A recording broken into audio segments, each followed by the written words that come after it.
गुरु जी की साजी नवाजी गुरु रूप गुरु प्यारी साध संगत जी वाहिगुरु जी का खालसा वाहिगुरु जी की फतेह। गुरमुख प्यारिओ, जो आपां नूं सतगुरु गुरबाणी गुरु द्वारा उपदेश दे रहे, सतगुरां दी किरपा द्वारा ਆਪਾਂ ਹੀ ਵਿਚਾਰ ਕਰਦੇ ਹਾਂ। ਮਹਾਰਾਜ ਆਪਾਂ ਨੂੰ ਸਮਝਾਉਣਾ ਕਰਦੇ ਕਿ ਜੋ ਗੁਰਬਾਣੀ ਗੁਰੂ ਵਿੱਚ ਸਾਨੂੰ ਭੇਜ ਦਿੱਤਾ ਜਾ ਰਿਹਾ ਹੈ ਕਿ ਸਾਡੇ ਸਾਰਿਆਂ ਦਾ ਜੋ ਮੂਲ ਹੈ, ਜੋ ਸਾਡੇ ਸਾਰਿਆਂ ਦਾ ਮਾਤਾ ਪਿਤਾ ਹੈ, ਇੱਕੋ ਹੀ ਹੈ, ਨਿਰੰਕਾਰ ਵਾਹਿਗੁਰੂ। ਤੇ ਅਸੀਂ ਸਾਰੇ ਉਸ ਨਿਰੰਕਾਰ ਪਰਮਾਤਮਾ ਦੇ ਬੱਚੇ। ਮਾਰੇ ਫਰਮਾਉਂਦੇ ਇੱਕ ਪਿਤਾ ਇੱਕ ਸਕੇ ਹਮ ਬਾਰਕ। ਹੁਣ ਅਸੀਂ ਇੱਕੋ ਮਾਤਾ ਪਿਤਾ ਦੇ ਬੱਚੇ। ਸਾਡੇ ਜਿਹੜੇ ਮਨ ਨੇ,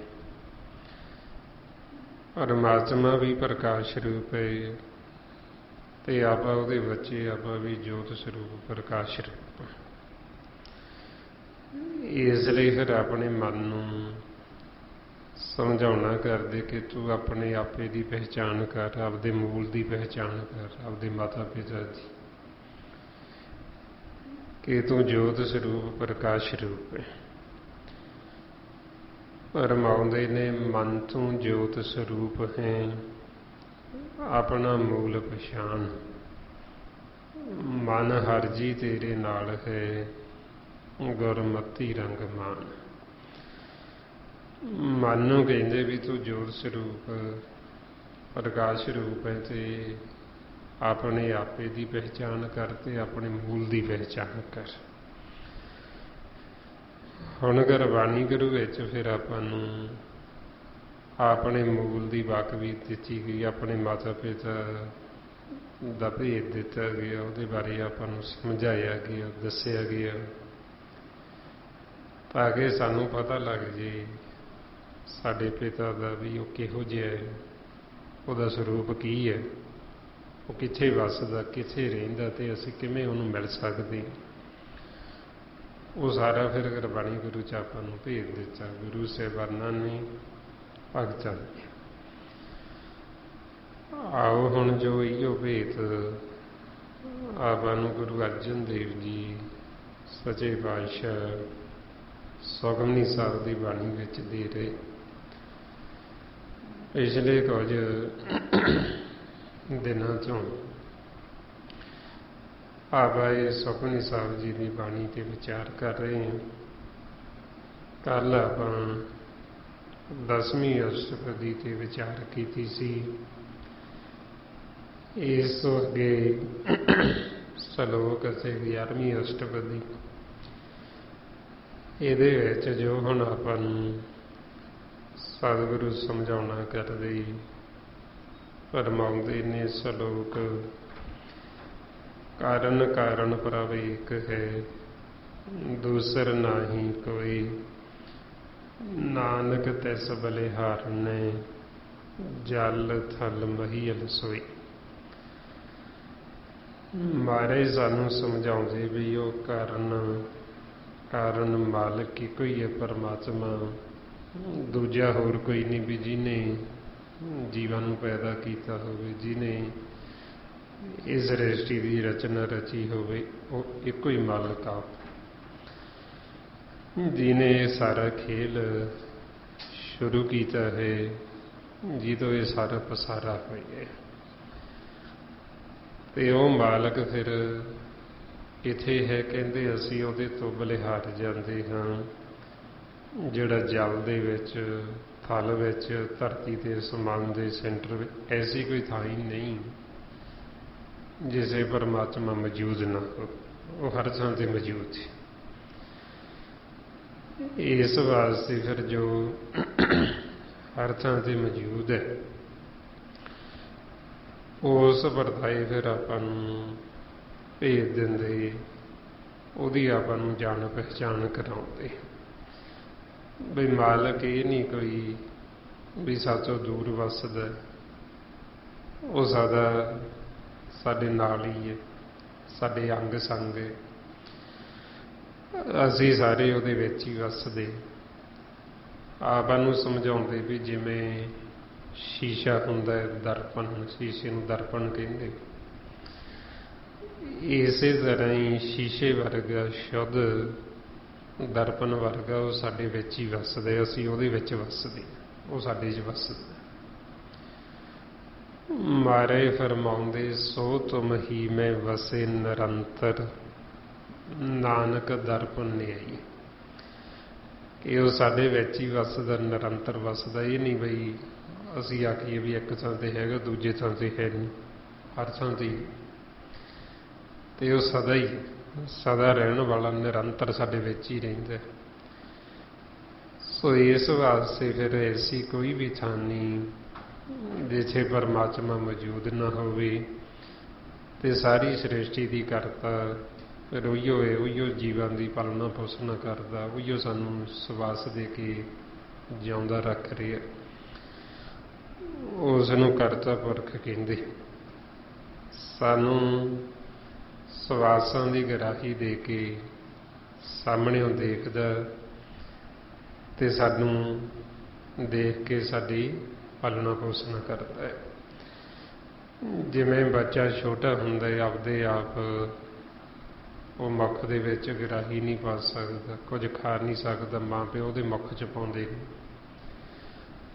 ਇਸੇ ਤਰ੍ਹਾਂ ਹੀ ਇਹ ਸਵਾਸ ਵੀ ਆਪਾਂ ਆਪ ਨਹੀਂ ਲੈ ਸਕਦੇ, ਉਹ ਸਾਡੇ ਮੁੱਖ ਦੇ ਵਿੱਚ ਪਾਉਂਦਾ ਹੈ ਇੱਕ ਸਵਾਸ। ਮਹਾਰਾਜ ਫਰਮਾਉਂਦੇ ਆਪੇ ਕਰਤਾ ਕਰ ਕਰ ਵੇਖੇ, ਦਿੰਦਾ ਸਾਸ ਗਿਰਾਹਾ ਹੈ, ਕਿ ਸਾਨੂੰ ਕਰਤਾ ਸਵਾਸਾਂ ਦੀ ਗਰਾਹੀ ਦੇ ਕੇ ਸਾਹਮਣਿਓਂ ਦੇਖ ਰਿਹਾ ਤੇ ਸਾਨੂੰ ਸਾਰਿਆਂ ਨੂੰ ਪਾਲ ਰਿਹਾ, ਸਾਡੀ ਪਾਲਣਾ ਪੋਸ਼ਣ ਕਰਦਾ। ਇਸ ਲਈ ਕਹਿੰਦੇ ਵੀ ਦੂਸਰਾ ਨਹੀਂ ਕੋਈ, ਇੱਕੋ ਹੀ ਹੈ। ਕਾਰਨ ਕਾਰਨ ਪ੍ਰਭ ਏਕ ਹੈ, ਦੂਸਰ ਨਹੀਂ, ਵੀ ਦੂਜਾ ਨਹੀਂ ਵੀ ਜਿਹੜਾ ਸਾਨੂੰ ਪਾਲ ਰਿਹਾ, ਉਹ ਇੱਕੋ ਹੀ ਹੈ, ਸਾਨੂੰ ਪਾਲਣ ਵਾਲਾ, ਸਾਡੀਆਂ ਲੋੜਾਂ ਪੂਰੀਆਂ ਕਰਨ ਵਾਲਾ, ਮਨ ਦੀਆਂ ਤਨ ਦੀਆਂ। ਉਹ ਫਿਰ ਸਭ ਦੀ ਪਾਲਣਾ ਪੋਸ਼ਣ ਕਰ, ਸਭ ਦਾ ਦਾਤਾ ਹੈ। ਮਹਾਰਾਜ ਅੱਗੇ ਫਰਮਾਉਂਦੇ ਅਸ਼ਟਪਦੀ, ਕਰਨ ਕਰਾਵਨ ਕਰਨੇ ਜੋਗ, ਜੋ ਤਿਸ ਭਾਵੇ ਸੋਈ ਹੋਗ। ਹੁਣ ਜੋ ਪਰਮਾਤਮਾ ਹੈ ਉਹ ਸਾਰਾ ਕੁਝ ਕਰਨ ਦੇ ਸਮਰੱਥ, ਉਹ ਸਾਰਾ ਕੁਝ ਹੀ ਕਰਦਾ, ਜੀਵ ਨੂੰ ਪੈਦਾ ਕਰਦਾ ਹੈ, ਫਿਰ ਦਿੱਤਾ ਹੋਇਆ ਸਮਾਂ ਖਤਮ ਹੁੰਦਾ ਹੈ, ਤੋ ਇਥੋਂ ਚਲਾ ਜਾਂਦਾ ਹੈ ਤੇ ਜੋ ਫਿਰ ਮਾਲਕ ਨੂੰ ਭਾਉਂਦਾ ਉਹੀਓ ਹੁੰਦਾ ਹੈ। ਉਹਦੀ ਇੱਛਾ ਮੁਤਾਬਕ ਜੀਵ ਆਉਂਦਾ ਸੰਸਾਰ ਦੇ ਵਿੱਚ, ਤੇ ਜਦੋਂ ਦਿੱਤਾ ਹੋਇਆ ਸਮਾਂ ਖਤਮ ਹੁੰਦਾ ਉਹਦੀ ਇੱਛਾ ਤੇ ਉਹ ਵਾਪਸ ਬੁਲਾ ਲੈਂਦੀ। ਇਸ ਵਾਸਤੇ ਸਾਰਾ ਜਿਹੜਾ ਖੇਲ ਉਹ ਫਿਰ ਮਾਲਕ ਦਾ ਹੁੰਦਾ, ਹੋਰ ਕਿਸੇ ਦਾ ਨਹੀਂ। ਉਹ ਫਿਰ ਇਹ ਖੇਲ ਨੂੰ ਪ੍ਰਗਟ ਕਰਕੇ ਫਿਰ ਉਹ ਦੇਖਦਾ ਹੈ ਤੇ ਦੇਖ ਕੇ ਸਾਰੀ ਸ੍ਰਿਸ਼ਟੀ ਨੂੰ ਆਪਦੀ ਨਜ਼ਰ ਹੇਠ ਰੱਖਦਾ, ਸਭ ਦੀ ਪਾਲਣਾ ਪੋਸ਼ਣ ਕਰਦਾ। ਫੇਰ ਮਾਰੇ ਦੱਸਦੇ ਖਿਨ ਮੈਂ ਥਾਪ ਥਾਪਨ ਹਾਰ, ਅੰਤ ਨਹੀਂ ਕਿਛ ਪਾਰਾਵਾਰ। ਇੱਕ ਛਿਨ ਦੇ ਵਿੱਚ ਹੀ ਉਹ ਫਿਰ ਸੰਸਾਰ ਦੇ ਵਿੱਚ ਪੈਦਾ ਕਰ ਸਕਦਾ ਤੇ ਛਿਨ ਦੇ ਵਿੱਚ ਹੀ ਨਾਸ ਵੀ ਕਰ ਸਕਦਾ। ਤੇ ਉਸ ਮਾਲਕ ਦਾ ਜੋ ਅੰਤ ਹੈ ਉਹਦਾ ਅੰਤ ਪਾਰਾਵਾਰ ਨਹੀਂ ਪਾਇਆ ਜਾ ਸਕਦਾ, ਬਈ ਉਹ ਕਿੱਡਾ ਕੁ ਕਿੰਨਾ ਕੁ ਉਹਦਾ ਇਹ ਬਸਾਰਾ, ਕਿੱਡੀ ਕੁ ਵੱਡੀ ਸ੍ਰਿਸ਼ਟੀ ਉਹਨੇ ਰਚਨਾ ਰਚੀ ਹੈ ਖੇਲ ਦੀ। ਇਸ ਵਾਸਤੇ ਫਿਰ ਇਹ ਮਾਲਕ ਦਾ ਆਪਦੀ ਇੱਛਾ ਹੁੰਦੀ, ਜਦੋਂ ਉਹਦੀ ਇੱਛਾ ਹੁੰਦੀ ਉਹ ਖੇਲ ਸ਼ੁਰੂ ਕਰ ਦਿੰਦੇ, ਜਦੋਂ ਉਹਦੀ ਇੱਛਾ ਹੁੰਦੀ ਉਹ ਖੇਲ ਨੂੰ ਸਮਾਪਤ ਵੀ ਕਰ ਦਿੰਦੇ, ਆਪਦੇ ਵਿੱਚ ਸੰਭਾਲ ਲੈਂਦੇ। ਕਿਵੇਂ ਖੇਲ ਸ਼ੁਰੂ ਕਰਦੇ? ਨਾਮ ਤੋਂ। ਜਦੋਂ ਇੱਛਾ ਹੁੰਦੀ ਬੋਲਦੇ ਮੁਖ ਚੋਂ, ਜਿਵੇਂ ਗੁਰੂ ਨਾਨਕ ਦੇਵ ਜੀ ਨੇ ਆਪਾਂ ਨੂੰ ਸਮਝਾਇਆ ਬਈ ਜਦੋਂ ਫਿਰ ਮਾਲਕ ਨੇ ਸੰਸਾਰ ਦੇ ਵਿੱਚ ਉਤਪਤੀ ਕਰਨੀ ਹੁੰਦੀ, ਜਦੋਂ ਇਹ ਖੇਲ ਸ਼ੁਰੂ ਕਰਦੇ, ਸਭ ਤੋਂ ਪਹਿਲਾਂ ਇਸ ਮਾਲਕ ਆਪ ਹੀ ਇਕੱਲਾ ਹੀ ਪ੍ਰਕਾਸ਼ ਹੀ ਪ੍ਰਕਾਸ਼ ਹੁੰਦਾ ਹੈ। ਉਹਨਾਂ ਦੇ ਅੰਦਰ ਵਿਚਾਰ ਆਏ ਵੀ ਮੈਂ ਖੇਲ ਸ਼ੁਰੂ ਕਰਨਾ, ਤੇ ਜਿਉਂ ਹੀ ਉਹਨਾਂ ਦਾ ਇਹ ਫੁਰਨਾ ਵਿਚਾਰ ਬਣਿਆ ਤੇ ਮਾਲਕ ਬੋਲੇ, ਉੱਥੋਂ ਇੱਕ ਬੜਾ ਜ਼ਬਰਦਸਤ ਧਮਾਕਾ ਹੋਈ, ਜਿਸ ਨੂੰ ਪੁਰਾਣੇ ਸਮੇਂ 'ਚ ਉਦੋਂ ਕਿਹਾ ਜਾਂਦਾ ਸੀ ਕਿ ਸ਼ਬਦ ਹੋਏ। ਇਸੇ ਤਰ੍ਹਾਂ ਹੀ ਫਿਰ ਜਦੋਂ ਮਾਲਕ ਬੋਲੇ, ਉਹਨਾਂ ਦੇ ਮੁਖ ਦੇ ਵਿੱਚੋਂ ਜੋ ਆਵਾਜ਼ ਪ੍ਰਗਟ ਹੋਈ ਉਸ ਨੂੰ ਗੁਰਬਾਣੀ 'ਚ ਨਾਮ ਆਖੇ, ਤੇ ਉਸੇ ਨੂੰ ਹੀ ਸ਼ਬਦ ਗੁਰੂ ਆਖੀ, ਸੱਚਾ ਸ਼ਬਦ ਆਖੀ, ਸੱਚ ਦੇ ਮੁਖ ਦੇ ਵਿੱਚੋਂ ਪ੍ਰਗਟ ਹੋਏ। ਹੁਣ ਉਹ ਫਿਰ ਅੱਗੇ ਨਾਮ ਤੇ ਪਾਉਣ ਦੋਵੇਂ ਮੁਖ 'ਚੋਂ ਮਾਲਕ ਦੇ ਪ੍ਰਗਟ ਹੁੰਦੇ, ਤੇ ਫਿਰ ਇਹ ਅੱਗੇ ਪਾਉਣ ਤੇ ਨਾਮ ਤੋਂ ਅੱਗੇ ਖੇਲ ਚੱਲਦਾ, ਜਿਸ ਨੂੰ ਮਹਾਰਾਜ ਕਹਿੰਦੇ ਕੀਤਾ ਪਸਾਓ ਏਕੋ ਕਵਾਓ, ਤਿਸ ਤੇ ਹੋਏ ਲੱਖ ਦਰਿਆਓ। ਬਈ ਮਾਲਕ ਨੇ ਜਦੋਂ ਇਹ ਪਸਾਰਾ ਕੀਤਾ, ਵੀ ਮਾਲਕ ਬੋਲੇ, ਜਦੋਂ ਬੋਲੇ ਤੇ ਇਹ ਨਾਮ ਤੋਂ ਸਾਰਾ ਪਸਾਰਾ ਹੋ ਗਿਆ। ਸੋ ਜਦੋਂ ਫਿਰ ਉਹਨਾਂ ਦੀ ਇੱਛਾ ਹੁੰਦੀ ਹੈ ਨਾਮ ਤੋਂ ਪਸਾਰਾ ਕਰ ਦਿੰਦੇ, ਇੱਕ ਤੋਂ ਅਨੇਕ ਰੂਪ ਵਿੱਚ ਪ੍ਰਗਟ ਹੋ ਜਾਂਦੇ, ਤੇ ਜਦੋਂ ਉਹਨਾਂ ਦੀ ਇੱਛਾ ਹੁੰਦੀ ਖੇਲ ਬੰਦ ਕਰਨਾ, ਉਹ ਮੁੱਖ ਬੰਦ ਕਰ ਲੈਂਦੇ, ਨਾਮ ਨੂੰ ਤੇ ਪਾਉਣ ਨੂੰ ਆਪਦੇ 'ਚ ਸਮਾ ਲੈਂਦੇ, ਤੇ ਖੇਲ ਸਮਾਪਤ ਹੋ ਜਾਂਦਾ, ਫਿਰ ਇੱਕ ਰੂਪ ਹੋ ਜਾਂਦੇ। ਇਸ ਲਈ ਫਿਰ ਮਹਾਰਾਜ ਕਹਿੰਦੇ ਵੀ ਖਿਨ ਦੇ ਵਿੱਚ ਹੀ ਉਹ ਜੀਵਾਂ ਨੂੰ ਪੈਦਾ ਕਰਨ ਵਾਲਾ ਤੇ ਖਿਨ ਦੇ ਵਿੱਚ ਨਾਸ ਕਰਨ ਵਾਲਾ, ਤੇ ਉਸ ਮਾਲਕ ਦਾ ਜੋ ਅੰਤ ਹੈ ਉਹ ਅੰਤ ਪਾਇਆ ਨਹੀਂ ਜਾ ਸਕਦਾ। ਫਿਰ ਮਹਾਰਾਜ ਦੱਸਦੇ ਹੁਕਮੇ ਧਾਰ ਆਦਰ ਰਹਾਵੇ, ਹੁਕਮੇ ਉਪਜੇ ਹੁਕਮ ਸਮਾਵੇ। ਬਈ ਮਾਲਕ ਨੇ ਇਹ ਜੋ ਮੇਰੀ ਸ੍ਰਿਸ਼ਟੀ ਦੀ ਰਚਨਾ ਰਚੀ, ਇਹ ਸਾਰਾ ਉਹਦੇ ਹੁਕਮ ਦੇ ਵਿੱਚ। ਹੁਕਮ ਕੀ ਹੈ? ਨਾਮ। ਜਦੋਂ ਬੋਲੇ ਉਹਨਾਂ ਦੇ ਮੁਖ 'ਚੋਂ ਜੋ ਸ਼ਬਦ ਨਾਮ ਪ੍ਰਗਟ ਹੋਇਆ, ਉਸ ਨੂੰ ਗੁਰਬਾਣੀ 'ਚ ਹੁਕਮ ਵੀ ਆਖੀ, ਕਿ ਮਾਲਕ ਨੇ ਇਹ ਨਾਮ ਦੇ ਆਸਰੇ ਹੀ, ਹੁਕਮ ਦੇ ਵਿੱਚ ਹੀ ਇਹ ਬਿਨਾਂ ਆਸਰੇ ਤੋਂ ਇਹ ਧਰਤੀ ਖੜੀ ਹੈ, ਇਹ ਚੰਦ ਸੂਰਜ ਤਾਰੇ, ਇਹ ਖੰਡ ਬ੍ਰਹਿਮੰਡ, ਇਹ ਬਿਨਾਂ ਆਸਰੇ ਤੋਂ ਹੀ ਖੜੇ ਨੇ। ਇਹਨਾਂ ਨੂੰ ਕਿਹਦਾ ਆਸਰਾ, ਕਿਹਦੇ ਆਸਰੇ ਖੜੇ? ਉਹ ਫਿਰ ਦੱਸਦੇ ਬਈ ਇਹ ਜੋ ਮਾਲਕ ਹੈ ਬਿਨਾਂ ਆਸਰੇ ਤੋਂ ਵੀ ਇਹ ਚੀਜ਼ ਨੂੰ ਰੋਕ ਦਿੰਦਾ, ਕਿਉਂਕਿ ਇਹ ਹੁਕਮ ਦੇ ਵਿੱਚ ਖੜੇ ਨੇ, ਹੁਕਮ ਦਾ ਇਹਨਾਂ ਨੂੰ ਆਸਰਾ, ਨਾਮ ਦੇ ਆਸਰੇ ਖੜੇ ਨੇ। ਜਿਵੇਂ ਮਹਾਰਾਜ ਕਹਿੰਦੇ ਨਾਮ ਕੇ ਧਾਰੇ ਖੰਡ ਬ੍ਰਹਿਮੰਡ, ਵੀ ਨਾਮ ਦੇ ਵਿੱਚ ਪਰੋਏ ਹੋਏ ਨੇ, ਨਾਮ ਦਾ ਇਹਨਾਂ ਨੂੰ ਥੰਮ ਲਾਇਆ, ਨਾਮ ਦਾ ਆਸਰਾ। ਜਿਵੇਂ ਇਹ ਆਪਣਾ ਸਰੀਰ ਹੈ, ਇਹਨੂੰ ਵੀ ਖੰਡ ਦਾ ਨਾਂ ਦਿੱਤਾ ਹੈ, ਤੇ ਇਹਨੂੰ ਕਾਹਦਾ ਆਸਰਾ, ਕਾਹਦੇ ਆਸਰੇ ਚੱਲਦਾ ਹੈ? ਨਾਮ ਦੇ ਆਸਰੇ। ਜਦੋਂ ਇਹਦੇ ਵਿੱਚੋਂ ਨਾਮ ਨਿਕਲ ਜਾਂਦਾ ਹੈ ਤੇ ਫਿਰ ਇਹ ਚੱਲ ਨਹੀਂ ਸਕਦਾ, ਇੱਥੇ ਤਾਂ ਮਿੱਟੀ ਦਾ ਮਿੱਟੀ ਰਹਿ ਜਾਂਦਾ, ਡਿੱਗ ਪੈਂਦਾ ਥੱਲੇ। ਇਸੇ ਕਰਕੇ ਫਿਰ ਆਪਾਂ ਨੂੰ ਸਮਝਾਉਂਦੇ ਵੀ ਇਹ ਜੋ ਸਰੀਰ ਪੰਜਾਂ ਤੱਤਾਂ ਦਾ, ਇਹਦੇ ਤੇ ਤੁਸੀਂ ਕਿਸੇ ਕਿਸਮ ਦਾ ਕੋਈ ਹਉਮੈ, ਕੋਈ ਹੰਕਾਰ ਨਾ ਕਰੋ। ਇਹਦੇ ਵਿੱਚ ਜਿਹੜੀ ਵਡਿਆਈ ਉਹ ਨਾਮ ਦੀ ਹੈ, ਵੀ ਜਿਹਦੇ ਆਸਰੇ ਚੱਲ ਰਹੀ ਹੈ। ਮਹਾਰਾਜ ਕਹਿੰਦੇ ਇਸ ਪਰਪੰਚ ਮੇਂ ਸਾਚੇ ਨਾਮ ਕੀ ਵਡਿਆਈ, ਮਤ ਕੋ ਧਰੋ ਗਮਾਨਾ, ਸਤਿਗੁਰ ਕੀ ਜਿਸ ਨੂੰ ਮਤ ਆਵੇ, ਸੋ ਸਤਿਗੁਰ ਮਾਹੀ ਸਮੰਨਾ। ਵੀ ਇਹ ਪੰਜਾਂ ਤੱਤਾਂ ਦੇ ਵਿੱਚ ਜਿਹੜੀ ਵਡਿਆਈ ਉਹ ਨਾਮ ਦੀ ਹੈ, ਵੀ ਜਿਹਦੇ ਆਸਰੇ ਖੜੇ ਨੇ। ਹਾਲਾਂਕਿ ਇਹਨਾਂ ਦਾ ਸੁਭਾਅ ਵੱਖੋ ਵੱਖਰਾ ਹੈ। ਹੁਣ ਆਪਾਂ ਇਹਨਾਂ ਨੂੰ ਇਕੱਠਾ ਕਰਨਾ ਚਾਹੀਏ, ਆਪਾਂ ਨਹੀਂ ਕਰ ਸਕਦੇ। ਹੁਣ ਇਹ ਪੰਜ ਤੱਤ, ਪੌਣ, ਪਾਣੀ, ਅਗਨ, ਮਿੱਟੀ, ਆਕਾਸ਼, ਇਹ ਤੱਤ ਨੇ, ਇਹਨਾਂ ਨੂੰ ਆਪਾਂ ਇਕੱਠਾ ਕਰੀਏ ਤੇ ਨਹੀਂ ਕਰ ਸਕਦੇ। ਅੱਗ ਤੇ ਪਾਣੀ ਨੂੰ ਇਕੱਠਾ ਕਰੀਏ, ਉਹ ਨਹੀਂ ਆਪਾਂ ਕਰ ਸਕਾਂਗੇ। ਧਰਤੀ ਤੇ ਆਕਾਸ਼ ਨੂੰ ਇਕੱਠਾ ਕਰਨਾ ਚਾਹੀਏ, ਆਪਾਂ ਨਹੀਂ ਕਰ ਸਕਦੇ। ਹੁਣ ਇਹ ਕਾਹਦੇ ਆਸਰੇ ਇਕੱਠੇ ਖੜੇ?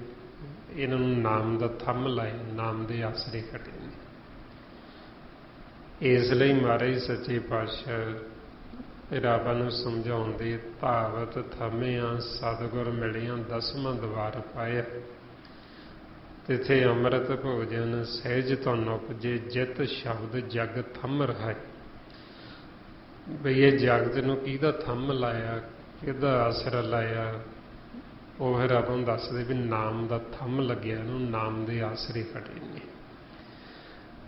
ਇਸ ਲਈ ਫਿਰ ਇੱਥੇ ਨਾਮ ਨੂੰ ਹੁਕਮ ਆਖੀਏ, ਬੇਹੁਕਮ ਦੇ ਆਸਰੇ ਫਿਰ ਇਹ ਜੀਵ ਖੜੇ ਨੇ, ਤੇ ਹੁਕਮ ਦੇ ਵਿੱਚ ਹੀ ਫਿਰ ਇਹ ਸਾਰਾ ਖੇਲ ਚੱਲਦਾ ਹੈ। ਬੇਹੁਕਮ ਦੇ ਵਿੱਚ ਹੀ ਜੀਵ ਆਉਂਦਾ, ਕਿਉਂਕਿ ਉਹਦੇ ਅੰਦਰ ਨਾਮ ਹੈ, ਤੇ ਫਿਰ ਇੱਥੋਂ ਵਾਪਸ ਚਲਿਆ ਜਾਂਦਾ। ਜਦੋਂ ਹੁਕਮ ਮਾਲਕ ਨਾਮ ਉਹ ਬੰਦ ਕਰ ਦਿੰਦਾ ਹੈ ਤੇ ਉਹ ਖਤਮ ਹੋ ਜਾਂਦਾ ਹੈ ਜੀ। ਇਸ ਲਈ ਗੁਰੂ ਨਾਨਕ ਦੇਵ ਜੀ ਸਮਝਾਉਂਦੇ ਵੀ ਇਹ ਸਾਰਾ ਕੁਝ ਮਾਲਕ ਦੇ ਹੁਕਮ ਦੇ ਵਿੱਚ ਹੀ ਚੱਲਦਾ ਹੈ। ਹੁਕਮੇ ਅੰਦਰ ਸਭ ਕੋ ਬਾਹਰ ਹੁਕਮ ਨਾ ਕੋਈ। ਤੇ ਇਸੇ ਤਰ੍ਹਾਂ ਹੀ ਫਿਰ ਮਹਾਰਾਜ ਕਹਿੰਦੇ ਵੀ ਜੀਵ ਮਾਲਕ ਦੇ ਹੁਕਮ ਦੇ ਵਿੱਚ ਹੀ ਇੱਧਰ ਪੈਦਾ ਹੁੰਦੇ, ਤੇ ਹੁਕਮ ਦੇ ਵਿੱਚ ਹੀ ਫਿਰ ਉਹਨੂੰ ਵਾਪਸ ਬੁਲਾ ਲਿਆ ਜਾਂਦਾ ਹੈ। ਜਿਸ ਨੂੰ ਮਹਾਰਾਜ ਕਹਿੰਦੇ ਜਿਹਾ ਚੀਰੀ ਲਿਖਿਆ, ਤੇ ਇਹ ਹੁਕਮ ਕਮਾਏ, ਘੱਲੇ ਆਵੇ ਨਾਨਕ ਸਦੇ ਉਠੀ ਜਾਏ। ਵੀ ਮਾਲਕ ਦਾ ਘੱਲਿਆ ਜੀਵ ਆਉਂਦਾ, ਤੇ ਜਦੋਂ ਸਾਦੇ ਤੇ ਉਹਨੂੰ ਵਾਪਸ ਜਾਣਾ ਪੈਂਦਾ। ਫੇਰ ਮਹਾਰਾਜ ਕਹਿੰਦੇ ਹੁਕਮੇ ਊਚ ਨੀਚ ਵਿਵਹਾਰ, ਹੁਕਮੇ ਅਨੇਕ ਰੰਗ ਪ੍ਰਕਾਰ। ਬਈ ਮਾਲਕ ਦੇ ਹੁਕਮ ਦੇ ਵਿੱਚ ਹੀ ਫਿਰ ਜੀਵ ਸਾਰੇ ਜਿਹੜੇ ਪੈਦਾ ਕੀਤੇ ਹੋਏ, ਸਭ ਦੇ ਅੰਦਰ ਹੀ ਹੁਕਮ ਤਾਂ ਚੱਲ ਹੀ ਰਿਹਾ ਮਾਲਕ ਦਾ। ਨਾਮ ਦੇ ਆਸਰੇ ਚੱਲਦੇ ਨੇ। ਚਾਹੇ ਕੋਈ ਛੋਟਾ ਜੀਵ ਹੈ, ਕੀੜੀ ਹੈ, ਚਾਹੇ ਕੋਈ ਵੱਡਾ ਹਾਥੀ ਹੈ, ਸਭ ਦੇ ਅੰਦਰ ਹੀ ਇਹ ਹੁਕਮ ਹੈ ਜਿਹੜਾ ਨਾਮ ਚੱਲ ਰਿਹਾ ਹੈ। ਇਸ ਲਈ ਫਿਰ ਉਹਦੇ ਹੁਕਮ ਦੇ ਵਿੱਚ ਹੀ ਕੋਈ ਜੀਵ ਛੋਟਾ ਹੈ, ਕੋਈ ਵੱਡਾ ਹੈ, ਆਕਾਰ ਜਿਹੜੇ ਦਿੱਤੇ ਹੋਏ ਨੇ, ਤੇ ਹੁਕਮ ਦੇ ਵਿੱਚ ਹੀ ਫਿਰ ਇਹ ਅਨੇਕਾਂ ਜੀਵ ਜਿਹੜੇ ਪੈਦਾ ਕੀਤੇ, ਅਨੇਕਾਂ ਰੰਗਾਂ ਦੇ, ਪ੍ਰਕਾਰਾਂ ਦੇ, ਵੱਖੋ ਵੱਖਰੇ। ਪਰ ਜਿਹੜਾ ਇਹ ਹੁਕਮ ਨੂੰ ਬੁੱਝ ਲੈਣਾ, ਇਹ ਇੱਕ ਵੱਖਰੀ ਗੱਲ ਹੈ। ਉੱਦਾਂ ਜਿਵੇਂ ਜੀਵ ਕਹਿ ਦਿੰਦਾ, ਮਨਮੁਖ ਵੀ ਕਹਿ ਦਿੰਦਾ ਵੀ ਸਾਰਾ ਕੁਝ ਉਹਦੇ ਹੁਕਮ 'ਚ ਹੀ ਚੱਲਦਾ, ਉਹਦੇ ਹੁਕਮ ਤੋਂ ਬਿਨਾਂ ਪੱਤਾ ਨਹੀਂ ਹਿਲਦਾ। ਹੈ ਸਾਰਾ ਕੁਝ ਉਹਦੇ ਹੁਕਮ 'ਚ ਹੀ ਮਾਲਕ ਦੇ, ਪਰ ਹੁਕਮ ਕੀ ਹੈ? ਉਹ ਹੁਕਮ ਨੂੰ ਅਸੀਂ ਬੁੱਝਣਾ ਹੁੰਦਾ, ਉਹ ਹੁਕਮ ਨੂੰ ਅਸੀਂ ਜਾਣਨਾ ਹੁੰਦਾ। ਜੇ ਅਸੀਂ ਉਹ ਹੁਕਮ ਨੂੰ ਬੁੱਝ ਲੈਂਦੇ ਹਾਂ, ਹੁਕਮ ਨੂੰ ਜਾਣ ਲੈਂਦੇ ਹਾਂ, ਫਿਰ ਸਾਡਾ ਜਿਹੜਾ ਮਨ ਉਹ ਹਉਮੈ ਹੰਕਾਰ ਤੋਂ ਰਹਿਤ ਹੋ ਜਾਂਦਾ।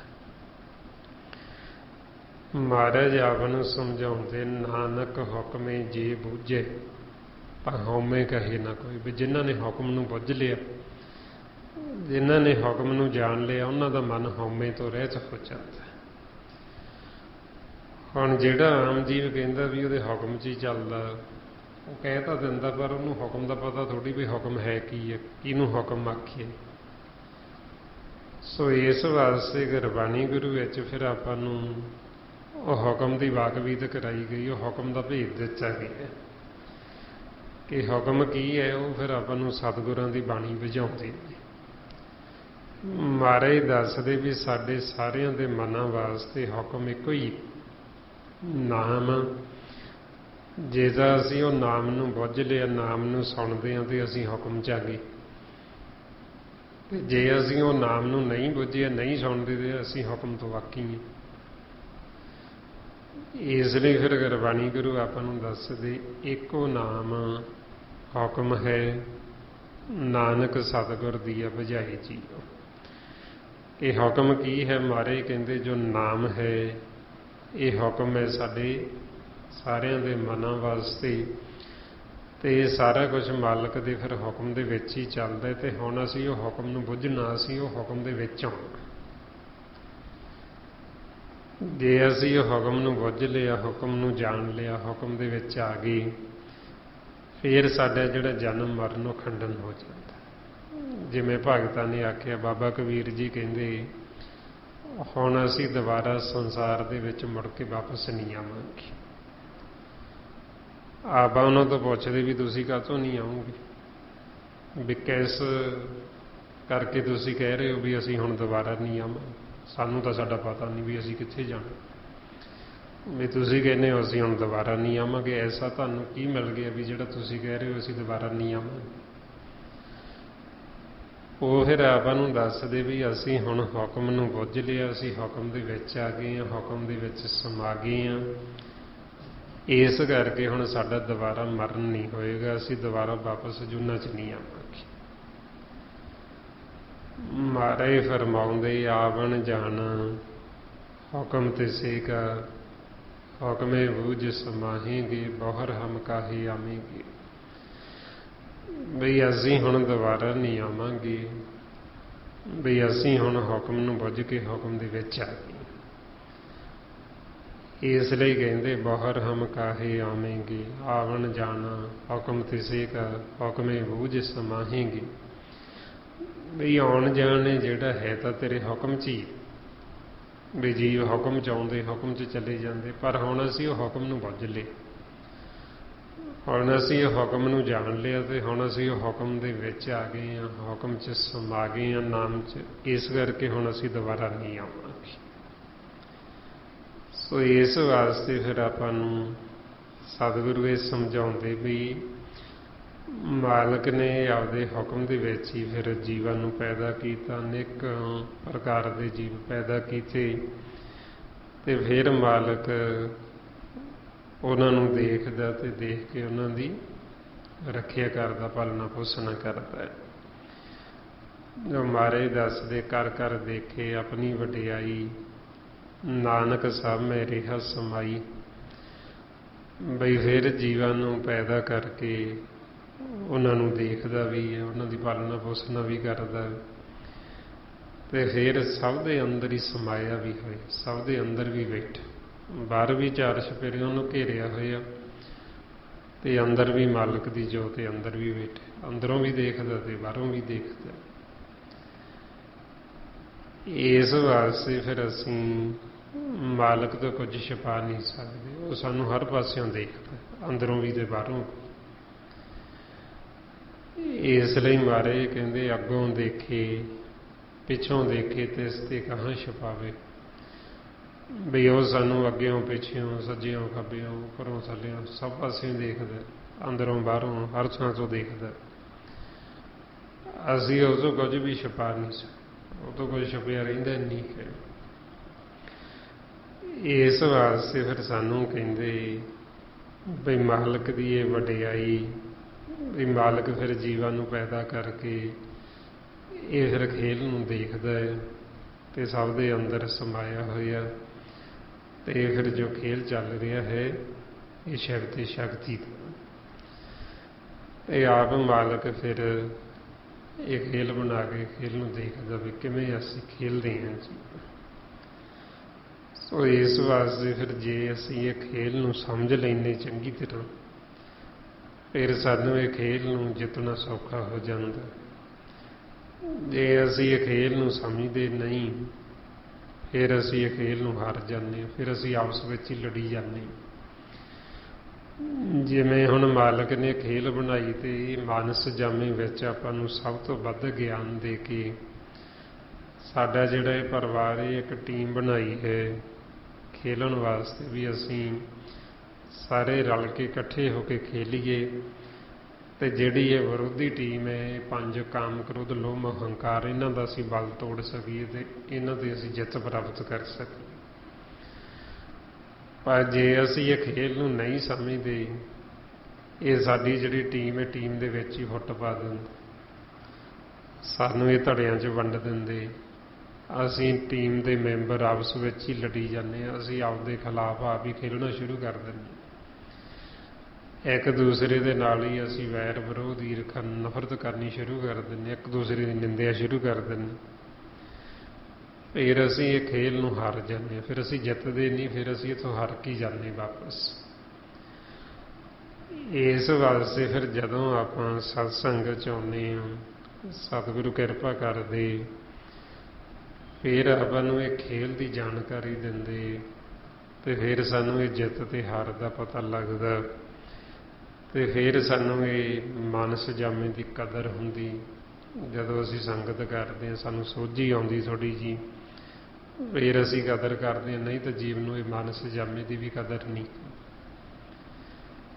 ਮਹਾਰਾਜ ਫਰਮਾਉਂਦੇ, ਕਰ ਕਿਰਪਾ ਜੋ ਸਤਿਗੁਰ ਮਿਲਿਓ, ਮਨ ਮੰਦਰ ਮੇਂ ਦੀਪਕ ਜਲਿਓ, ਜੀਤ ਹਰ ਕੀ ਸੋਝੀ ਕਰੀ, ਤੋ ਇਸ ਘਰ ਕੀ ਕੀਮਤ ਭਰੀ।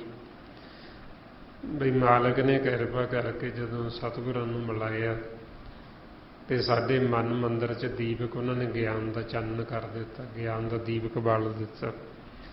ਸਾਨੂੰ ਇਹ ਖੇਲ ਦੀ ਸਮਝ ਲੱਗ ਗਈ ਤੇ ਫਿਰ ਸਾਨੂੰ ਇਹ ਜਿੱਤ ਤੇ ਹਾਰ ਦਾ ਪਤਾ ਲੱਗਦਾ ਵੀ ਅਸੀਂ ਕਿਵੇਂ ਇਹ ਖੇਲ ਨੂੰ ਜਿੱਤਣਾ ਤੇ ਅਸੀਂ ਕਿਵੇਂ ਹਾਰਦੇ। ਫਿਰ ਆਪਾਂ ਨੂੰ ਸਮਝਾਉਂਦੇ ਵੀ ਅਸੀਂ ਹਾਰਦੇ ਉਦੋਂ ਜਦੋਂ ਅਸੀਂ ਵੈਰ ਵਿਰੋਧ 'ਚ ਜਾਂਦੇ, ਜਦੋਂ ਅਸੀਂ ਈਰਖਾ ਨਫ਼ਰਤ 'ਚ ਜਾਂਦੇ ਹਾਂ, ਹਉਮੈ ਹੰਕਾਰ 'ਚ ਜਾਂਦੇ ਹਾਂ, ਫਿਰ ਅਸੀਂ ਇਹ ਖੇਲ ਨੂੰ ਹਾਰਦੇ ਹਾਂ। ਤੇ ਜਦੋਂ ਫਿਰ ਅਸੀਂ ਇਹ ਪ੍ਰੇਮ ਦੇ ਮਾਰਗ ਦੇ ਉੱਤੇ ਚੱਲਦੇ ਹਾਂ, ਲਿਵ ਦੇ ਰਸਤੇ 'ਤੇ ਚੱਲਦੇ ਹਾਂ, ਸਿਮਰਨ ਅਭਿਆਸ ਕਰਦੇ ਹਾਂ, ਸਤ ਸੰਗਤ ਕਰਦੇ ਹਾਂ, ਫਿਰ ਆਪਾਂ ਇਹ ਖੇਲ ਨੂੰ ਜਿੱਤ ਜਾਂਦੇ ਹਾਂ। ਇਸ ਵਾਸਤੇ ਫਿਰ ਆਪਾਂ ਨੂੰ ਸਮਝਾਉਂਦੇ ਵੀ ਇਹ ਜੋ ਮਾਲਕ ਨੇ ਫਿਰ ਖੇਲ ਸ਼ੁਰੂ ਕੀਤਾ, ਮਾਲਕ ਦੀ ਵਡਿਆਈ, ਮਾਲਕ ਹੀ ਸਾਰਾ ਖੇਲ ਨੂੰ ਦੇਖਦਾ ਤੇ ਸਭ ਦੇ ਵਿੱਚ ਹੀ ਫਿਰ ਸਤਿਗੁਰ ਕਹਿੰਦੇ ਬਈ ਇਹ ਸਮਾਇਆ ਹੋਇਆ ਆਪ ਹੀ। ਫਿਰ ਅੱਗੇ ਮਹਾਰਾਜ ਦੱਸਦੇ, ਪ੍ਰਭ ਭਾਵੇ ਮਾਨਕ ਗਤ ਪਾਵੇ, ਪ੍ਰਭ ਭਾਵੇ ਤਾਂ ਪਾਥਰ ਧਰਾਵੇ। ਜੇ ਹੁਣ ਅਸੀਂ ਮਾਲਕ ਨੂੰ ਭਾ ਜਾਈਏ ਤੇ ਸਾਡੀ ਗਤੀ ਹੋ ਜਾਂਦੀ, ਸਾਨੂੰ ਪਰਮ ਗਤੀ ਪ੍ਰਾਪਤ ਹੋ ਜਾਂਦੀ, ਸਾਨੂੰ ਅਮਰ ਪਦਵੀ ਮਿਲ ਜਾਂਦੀ, ਅਸੀਂ ਜੀਵਨ ਮੁਕਤ ਹੋ ਜਾਂਦੇ ਸਦਾ ਵਾਸਤੇ। ਤੇ ਜੇ ਮਾਲਕ ਨੂੰ ਭਾਵੇ ਤੇ ਉਹ ਪੱਥਰ ਨੂੰ ਵੀ ਧਰ ਸਕਦੇ। ਜਿਵੇਂ ਸਾਡਾ ਮਨ ਪਹਿਲਾਂ ਹੀ ਪੱਥਰ ਰੂਪੀ ਹੋ ਜਾਂਦਾ, ਮਨਮੁਖ ਜਿਹੜਾ ਉਹ ਪੱਥਰ ਵਰਗਾ। ਜਿਵੇਂ ਮਨ ਨੂੰ ਸੰਗਤ ਤੋਂ ਬਿਨਾਂ ਕਹਿ ਦਿੱਤਾ ਵੀ ਇਹ ਪਸ਼ੂ ਹੈ, ਇਹ ਪਸ਼ੂਆਂ ਵਰਗਾ ਹੈ, ਇਹ ਪ੍ਰੀਤ ਹੈ, ਇਹ ਪ੍ਰੀਤਾਂ ਵਰਗਾ ਹੈ, ਫਿਰ ਇਸ ਨੂੰ ਪੱਥਰ ਵੀ ਕਹਿ ਦਿੱਤਾ ਵੀ ਇਹ ਪੱਥਰ ਵਰਗਾ ਹੈ। ਜਿਸ ਨੂੰ ਮਾਰੇ ਕਹਿੰਦੇ ਮਨਮੁਖ ਪੱਥਰ ਸੈਲ ਹੈ, ਵੀ ਮਨਮੁਖ ਉਹ ਸੈਲ ਪੱਥਰ ਵਰਗਾ। ਸੋ ਜੇ ਮਾਲਕ ਨੂੰ ਭਾਵੇ ਤੇ ਫਿਰ ਉਹ ਮਨਮੁਖ ਜਿਹੜਾ ਪੱਥਰ ਮਨ ਵੀ ਹੋ ਗਿਆ ਉਹਨੂੰ ਵੀ ਤਾਰ ਸਕਦਾ। ਜੇ ਉਹਨੂੰ ਭਾ ਜਾਵੇ ਤਾਂ ਹੁਣ ਉਹਨੂੰ ਭਾਂਦਾ ਕੌਣ ਹੈ? ਮਾਲਕ ਨੂੰ। ਉਹ ਫਿਰ ਆਪਾਂ ਨੂੰ ਦੱਸਦੇ ਬਈ ਮਾਲਕ ਨੂੰ ਕੌਣ ਪਾਉਂਦਾ, ਕੌਣ ਚੰਗਾ ਲੱਗਦਾ, ਤੇ ਇਹ ਤਾਂ ਵੈਸੇ ਮਾਲਕ ਨੂੰ ਹੀ ਪਤਾ ਹੈ ਵੀ ਉਹਨੂੰ ਕਿਹੜਾ ਜੀਵ ਕਦੋਂ ਭਾ ਜਾਂਦਾ ਹੈ, ਕਿਉਂਕਿ ਉਹ ਨਹੀਂ ਪਤਾ ਵੀ ਉਹ ਕਿਹਦੇ ਤੇ ਖੁਸ਼ ਹੁੰਦਾ ਹੈ, ਕਿਵੇਂ ਖੁਸ਼ ਹੁੰਦਾ ਹੈ। ਪਰ ਜਦੋਂ ਫਿਰ ਅਸੀਂ ਉਹਨੂੰ ਭਾਉਂਦੇ ਹਾਂ, ਉਹਦੀ ਫਿਰ ਸਾਨੂੰ ਨਿਸ਼ਾਨੀਆਂ ਦੱਸੀਆਂ ਨੇ ਵੀ ਜਦੋਂ ਅਸੀਂ ਮਾਲਕ ਨੂੰ ਭਾ ਜਾਂਦੇ ਹਾਂ, ਸਾਨੂੰ ਕਿਵੇਂ ਪਤਾ ਲੱਗਦਾ ਵੀ ਉਹਦੀ ਸਾਡੇ ਤੇ ਕਿਰਪਾ ਹੋ ਗਈ, ਅਸੀਂ ਉਹਨੂੰ ਭਾ ਗਏ ਹਾਂ। ਜਦੋਂ ਅਸੀਂ ਮਾਲਕ ਨੂੰ ਭਾਉਂਦੇ ਹਾਂ, ਸਾਡੇ ਤੇ ਉਹ ਕਿਰਪਾ ਕਰਦਾ ਤੇ ਸਾਨੂੰ ਉਹ ਸਤ ਸੰਗਤ ਬਖਸ਼ਦਾ। ਇਹ ਉਹਦੀ ਕਿਰਪਾ ਦੀ ਨਿਸ਼ਾਨੀ ਹੈ। ਜੇ ਸਾਨੂੰ ਸਤ ਸੰਗਤ ਮਿਲ ਗਈ, ਅਸੀਂ ਸਤ ਸੰਗਤ ਚਾਹੁੰਦੇ ਤੇ ਸਮਝ ਲਓ ਅਸੀਂ ਮਾਲਕ ਨੂੰ ਭਾਉਂਦੇ ਹਾਂ, ਫੇਰ ਹੀ ਉਹ ਲਿਆ ਕੇ ਸਾਨੂੰ ਬਿਠਾਉਂਦਾ, ਨਹੀਂ ਤਾਂ ਉਹ ਬਿਠਾਉਂਦਾ ਹੀ ਨਹੀਂ। ਇਸ ਲਈ ਮਹਾਰਾਜ ਕਹਿੰਦੇ ਜਿਸ ਤੇ ਕਿਰਪਾ ਕਰੀ ਤਿਸ ਸਤ ਸੰਗਤ ਮਿਲਾਏ, ਵੀ ਜਿਹਦੇ ਤੇ ਉਹ ਕਿਰਪਾ ਕਰਦਾ, ਜਿਹੜੇ ਉਹਨੂੰ ਭਾਉਂਦੇ ਉਹਨਾਂ ਨੂੰ ਸਤ ਸੰਗਤ ਚ ਲੈ ਆਉਂਦਾ। ਫੇਰ ਸਤ ਸੰਗਤ ਚ ਲਿਆ ਕੇ ਸਾਨੂੰ ਮੁਕਤ ਕਰ ਦਿੰਦਾ। ਇਹ ਸਤ ਸੰਗਤ ਦੀ, ਸਾਧ ਸੰਗਤ ਦੀ ਨਿਸ਼ਾਨੀ, ਜਿੱਥੇ ਸੱਚ ਤੇ ਨਾਮ ਦੀ ਮਹਿਮਾ ਹੁੰਦੀ, ਐਸੀ ਸਤ ਸੰਗਤ ਦੇ ਵਿੱਚ ਮਾਲਕ ਆਪ ਹਾਜ਼ਰ ਹੁੰਦਾ। ਜਦੋਂ ਇੱਥੇ ਆ ਕੇ ਅਸੀਂ ਬਹਿੰਦੇ ਹਾਂ, ਉਹ ਫਿਰ ਸਾਡੇ ਕੋਈ ਔਗਣ ਨਹੀਂ ਚਿਤਾਰਦਾ, ਉਹ ਸਾਡੇ ਪਿਛਲੇ ਔਗਣ ਸਾਰੇ ਬਖਸ਼ ਕੇ ਸਾਨੂੰ ਮੁਕਤ ਕਰ ਦਿੰਦਾ, ਸਾਨੂੰ ਭਵ ਸਾਗਰ ਤੋਂ ਪਾਰ ਲੰਘਾ ਦਿੰਦਾ। ਮਾਰੇ ਫਰਮਾਉਂਦੇ ਮੁਕਤ ਭਏ ਕਰ ਸਾਧ ਸੰਗਤ, ਤਿਨ ਕੇ ਔਗਣ ਸਭ ਪਰ ਹਰਿਆ, ਤਿਨ ਕੋ ਦੇਖ ਭਏ ਹੈ ਕਿਰਪਾਲਾ, ਤਿਨ ਭਵ ਸਾਗਰ ਤਰਿਆ। ਵੀ ਐਡਾ ਦਿਆਲੂ ਕਿਰਪਾਲੂ ਗਏ, ਉਹ ਫਿਰ ਸਾਨੂੰ ਸਤ ਸੰਗਤ ਚ ਆਇਆ ਨੂੰ ਸਾਨੂੰ ਮੁਕਤ ਕਰ ਦਿੰਦਾ, ਸਾਨੂੰ ਭਵ ਸਾਗਰ ਤੋਂ ਪਾਰ ਲੰਘਾ ਦਿੰਦਾ। ਇਸ ਲਈ ਫਿਰ ਮਹਾਰਾਜ ਦੱਸਦੇ ਵੀ ਜੇ ਅਸੀਂ ਪਰਮਾਤਮਾ ਨੂੰ ਭਾਈਏ ਤੇ ਫਿਰ ਸਾਨੂੰ ਇਹ ਪਰਮ ਗਤੀ, ਸਾਨੂੰ ਅਮਰ ਪਦ ਵੀ ਹਾਸਲ ਹੋ ਜਾਂਦੀ, ਤੇ ਜੇ ਮਾਲਕ ਨੂੰ ਭਾ ਜਾਵੇ ਤੇ ਉਹ ਪੱਥਰ ਨੂੰ ਵੀ ਤਾਰ ਸਕਦਾ। ਫਿਰ ਮਹਾਰਾਜ ਸੱਚੇ ਪਾਤਸ਼ਾਹ ਕਹਿੰਦੇ ਪ੍ਰਭ ਭਾਵੇ ਬਿਨ ਸਾਸ ਤੇ ਰਾਖੇ, ਪ੍ਰਭ ਭਾਵੇ ਤਾਂ ਹਰ ਗੁਣ ਭਾਖੇ। ਬਈ ਜੇ ਪਰਮਾਤਮਾ ਨੂੰ ਭਾਵੇ ਤੇ ਪਰਮਾਤਮਾ ਬਿਨਾਂ ਸਵਾਸਾਂ ਤੋਂ ਵੀ ਜੀਵ ਨੂੰ ਜਿਉਂਦਾ ਰੱਖ ਸਕਦਾ, ਕਿਉਂਕਿ ਉਹ ਸਮਰੱਥ ਹੈ। ਜਿਵੇਂ ਆਪਾਂ ਨੂੰ ਫਿਰ ਸਮਝਾਇਆ ਵੀ ਕਈ ਇਲਾਕੇ ਐਸੇ, ਜਿਵੇਂ ਬਰਫੀਲਾ ਇਲਾਕਾ ਵੀ ਕਈ ਥਾਵਾਂ ਤੇ ਬਰਫ਼ ਪੈਂਦੀ ਹੈ, 6 ਮਹੀਨੇ ਉੱਥੇ ਬਰਫ਼ ਪਈ ਰਹਿੰਦੀ ਹੈ, ਇੰਨੀ ਬਰਫ਼ ਪੈਂਦੀ ਹੈ ਵੀ ਉਹ ਪਹਾੜ ਬਣ ਜਾਂਦੇ। ਹੁਣ ਉਹ ਜਿੱਥੇ ਬਰਫ਼ ਪੈਂਦੀ ਉੱਥੇ ਇੱਕ ਜੀਵ ਡੱਡੂ, ਡੱਡੂ ਉੱਥੇ ਰਹਿੰਦਾ। ਹੁਣ ਜਦੋਂ ਬਰਫ਼ ਪੈਂਦੀ, ਬਰਫ਼ ਦੇ ਨਾਲ ਡੱਡੂ ਦਾ ਜਿਹੜਾ ਅੰਦਰਲਾ ਪਾਣੀ, ਉਹ ਪਾਣੀ ਵੀ ਬਰਫ਼ ਬਣ ਜਾਂਦਾ, ਉਹ ਉੱਥੇ ਪਿਆ ਰਹਿੰਦਾ। ਉਹ 4 ਚੁਫੇਰੇ ਉਹਦੇ ਬਰਫ਼ ਜੰਮ ਗਈ, ਅੰਦਰ ਵੀ ਬਰਫ਼ ਜੰਮ ਗਈ, ਉਹ ਹੁਣ ਉੱਥੇ ਪਿਆ ਰਹਿੰਦਾ। 6 ਮਹੀਨੇ ਬਰਫ਼ ਪਈ ਰਹਿੰਦੀ। ਜਦੋਂ ਫਿਰ ਗਰਮੀ ਪੈਂਦੀ, ਬਰਫ਼ ਪਿਘਲਦੀ, ਪਾਣੀ ਬਣਦਾ, ਤੇ ਉਹ ਡੱਡੂ ਦੇ ਅੰਦਰਲਾ ਜਿਹੜਾ ਬਰਫ਼ ਬਣਿਆ ਪਾਣੀ, ਉਹ ਵੀ ਪਾਣੀ ਬਣਦਾ ਜਦੋਂ ਬਰਫ਼ ਖੁਰਦੀ ਹੈ। ਤੇ 6 ਮਹੀਨੇ ਬਾਅਦ ਉਹ ਫਿਰ ਟਪੂਸੀਆਂ ਮਾਰਨੀਆਂ ਸ਼ੁਰੂ ਕਰ ਦਿੰਦਾ, ਛਾਲਾਂ ਮਾਰ ਕੇ ਫਿਰ ਚੱਲ ਪੈਂਦਾ। ਹੁਣ ਉਹ 6 ਮਹੀਨੇ ਕਿੱਥੇ ਰਿਹਾ, ਸਾਹ ਤਾਂ ਉਹਨੂੰ ਆਉਂਦੇ ਨਹੀਂ, ਉਹ ਤਾਂ ਬਰਫ਼ ਬਣ ਗਿਆ। ਮਾਲਕ ਨੂੰ ਭਾਇਆ ਤੇ ਉਹਨੇ ਬਿਨਾਂ ਸਵਾਸਾਂ ਤੋਂ ਇਹਨੂੰ ਜਿਉਂਦਾ ਰੱਖ ਲਿਆ। ਇਸ ਲਈ ਫਿਰ ਜੇ ਮਾਲਕ ਨੂੰ ਭਾਈਏ ਤੇ ਉਹ ਬਿਨਾਂ ਸਵਾਸਾਂ ਤੋਂ ਵੀ ਸਾਨੂੰ ਜਿਉਂਦਾ ਰੱਖ ਸਕਦਾ। ਸੋ ਫਿਰ ਮਹਾਰਾਜ ਕਹਿੰਦੇ ਵੀ ਜੇ ਮਾਲਕ ਨੂੰ ਭਾਈਏ ਤੇ ਅਸੀਂ ਫਿਰ ਪਰਮਾਤਮਾ ਦੇ ਗੁਣ ਗਾਉਂਦੇ, ਜਿਹੜਾ ਉਹਨੂੰ ਭਾਉਂਦਾ ਉਹੀ ਉਹਦੇ ਗੁਣ ਗਾਉਂਦਾ, ਮਾਲਕ ਦੀ ਵਡਿਆਈ, ਮਾਲਕ ਦੀ ਸੋਭਾ ਕਰਦਾ। ਇਸ ਵਾਸਤੇ ਫਿਰ ਜਦੋਂ ਇਹ ਆਪਾਂ ਹੁਣ ਸਿਮਰਨ ਕਰਦੇ ਹਾਂ, ਅਸੀਂ ਮਾਲਕ ਨੂੰ ਭਾਉਂਦੇ ਹਾਂ ਤੇ ਫਿਰ ਹੀ ਉਹਦੇ ਗੁਣ ਗਾਉਣੇ। ਜੇ ਉਹਨੂੰ ਭਾਈਏ ਨਾ ਤੇ ਜੀਵ ਸਿਮਰਨ ਨਹੀਂ ਕਰ ਸਕਦਾ। ਇਸ ਲਈ ਮਹਾਰਾਜ ਕਹਿੰਦੇ ਸੋ ਸਿਮਰੇ ਜਿਨ ਆਪ ਸਿਮਰਾਏ, ਬਈ ਉਹ ਸਾਡੋਂ ਆਪ ਗੁਣ ਗਵਾਉਂਦਾ, ਮਾਲਕ ਆਪ ਹੀ ਰਸਨ ਤੇ ਬੈਠ ਕੇ ਫਿਰ ਉਹ ਕਿਰਪਾ ਕਰਦੀ ਤੇ ਫਿਰ ਇਹ ਗੁਣ ਗਾਈ ਜਾਂਦੀ। ਇਸ ਲਈ ਫਿਰ ਆਪਾਂ ਨੂੰ ਸਮਝਾਉਂਦੇ, ਬੜ ਭਾਗੀਆਂ ਬਾਹੋ ਬਾਹੋ ਮੂੰਹੋਂ ਕਢਾਈ। ਬਈ ਮੁੱਖ ਦੇ ਵਿੱਚ ਉਹ ਆਪ ਵਾਹਵਾ ਕਢਾਉਂਦਾ, ਆਪਣੀ ਆਪ ਗੁਣ ਗਵਾਉਂਦਾ, ਕਰਦੇ ਆਪ ਹੀ ਪਰ ਉਹ ਵਡਿਆਈ ਦਿੰਦੀ, ਕਰਦਾ ਆਪ ਹੀ ਇਹ ਮਾਲਕ, ਪਰ ਉਹ ਨਿਮਾਣਿਆਂ ਨੂੰ ਮਾਣ ਦਿੰਦਾ ਹੈ। ਉਹਦਾ ਇਹ ਸੁਭਾਅ ਹੈ। ਮਹਾਰਾਜ ਕਹਿੰਦੇ ਹਰ ਕੀ ਵਡਿਆਈ ਦੇਖੋ ਸੰਤੋ, ਹਰ ਨਿਮਾਣਿਆਂ ਮਾਣ ਦਵਾਵੇ। ਸੋ ਇਸ ਲਈ ਫਿਰ ਆਪਾਂ ਨੂੰ ਕਹਿੰਦੇ ਵੀ ਜੇ ਮਾਲਕ ਨੂੰ ਭਾਵੇ ਤੇ ਉਹ ਬਿਨਾਂ ਸਵਾਸਾਂ ਤੋਂ ਵੀ ਜੀਵ ਨੂੰ ਰੱਖ ਸਕਦਾ ਹੈ, ਤੇ ਮਾਲਕ ਨੂੰ ਭਾਵੇ ਤੇ ਫਿਰ ਉਹਦੇ ਪਰਮਾਤਮਾ ਦੇ ਗੁਣ ਗਾਈ ਜਾਂਦੇ। ਫਿਰ ਮਹਾਰਾਜ ਕਹਿੰਦੇ ਪ੍ਰਭ ਭਾਵੇ ਤਾਂ ਪਤਤ ਉਧਾਰੇ, ਆਪ ਕਰੇ ਆਪਨ ਵਿਚਾਰੀ।